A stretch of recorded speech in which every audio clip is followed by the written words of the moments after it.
আকাশমালা বৃষ্টি, যে সিনেমার কোনো হোর্ডিং নেই, বিজ্ঞাপন নেই, সেই সিনেমা দেখার জন্য নন্দন ওয়ান জুড়ে এতগুলো মানুষ।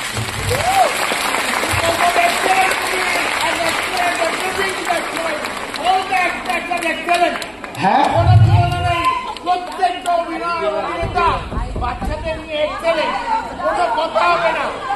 এই খবরটা একটু সবাইকে পৌঁছে দেওয়া যাবে তো?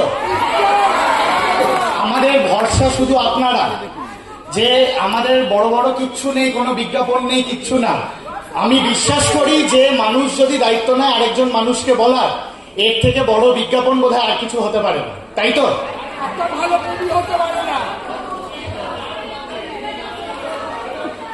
সব বলছি। আমার সঙ্গে আজকে উপস্থিত আছে শাহরুখ কাজল দুজনেই, প্রসূন সোম, অন্য মিত্র।